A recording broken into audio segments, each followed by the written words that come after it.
K P C സിയുടെ അധ്യക്ഷ പദവിയിലേക്കുള്ളൊരു ചർച്ചയിലേക്ക് കടന്നിട്ടില്ല. കാരണം ഇപ്പോൾ കർണാടകത്തിലെ ക്യാബിനറ്റ് പുനഃസംഘടനയെക്കുറിച്ചുള്ള ചർച്ചകൾ നടന്നുകൊണ്ടിരിക്കുകയാണ്. കേരളത്തിൽ ഇപ്പോൾ ഒരു പുനഃസംഘടനയെക്കുറിച്ച് ഗൗരവമായിട്ട് ആലോചിച്ചിട്ടില്ല. എനിക്ക് തോന്നുന്നത് 20-ാം തീയതി പാർലമെൻറ്റ് സമ്മേളനം ആരംഭിക്കാൻ പോവുകയാണ്. ഓഗസ്റ്റ് 13 വരെ പാർലമെൻറ്റ് സമ്മേളനം നീണ്ടു നിൽക്കും. അപ്പോൾ കേരളത്തിലെ മുഴുവൻ എം പിമാരും ഇവിടെയുണ്ട്. അതുപോലെ തന്നെ സംഘടനാ ചുമതലയുള്ള ജനറൽ സെക്രട്ടറി ഉണ്ട്.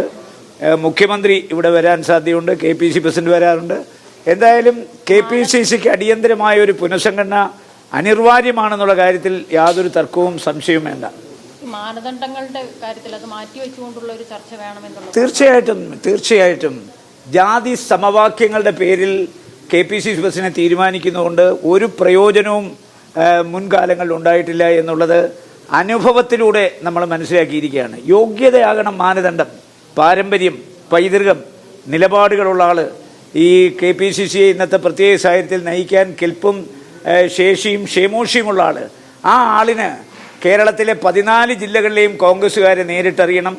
140ഓളം അസംബ്ലി മണ്ഡലങ്ങളുണ്ട്. 1000-ത്തിലധികം പഞ്ചായത്തുകളുണ്ട്. ഈ പഞ്ചായത്തിലെല്ലാം നിരവധി പ്രാവശ്യം സഞ്ചരിച്ചിട്ടുള്ള ഓരോ കോൺഗ്രസ് പ്രവർത്തകൻ്റെയും പേര് എടുത്തു വിളിച്ച് അവരെ അഭിസംബോധന കഴിയുന്ന ഒരാൾ തന്നെ കേരളത്തിലെ കോൺഗ്രസിൻ്റെ പ്രസിഡന്റ് ആകണം എന്നുള്ളതാണ് ഈ കാലഘട്ടത്തിൻ്റെ ആവശ്യം. അല്ലാതെ ജാതി സമവാക്യങ്ങളും സോഷ്യൽ മീഡിയയിലൂടെ ഉരുത്തിരിയുന്ന കാര്യങ്ങളുമായി ഈ പാർട്ടിയുടെ പുനഃസംഘടന പോയാൽ അത് കോൺഗ്രസിനൊരു ശാപമായി മാറും എന്നുള്ള കാര്യത്തിൽ ഇരട്ട പദവി എന്നുള്ളത് യാതൊരു വിധത്തിലും ഒരു തർക്ക വിഷയമാകുന്നില്ല. ഓൾ ഇന്ത്യ കോൺഗ്രസ് കമ്മിറ്റിയുടെ എല്ലാ ഭാരവാഹികളും ഇരട്ട പദവി വഹിക്കുന്നതാണ്. ഇപ്പോൾ തമിഴ്നാട്ടിൽ റീസെൻ്റായിട്ട് പി സി സി പ്രസിഡന്റിനെ വെച്ചു. ആരെയാണ് വെച്ചത്? മണിക്കം ഠാക്കൂർ. അയാൾ ഇന്ത്യൻ പാർലമെൻറ്റിലെ അംഗമാണ്.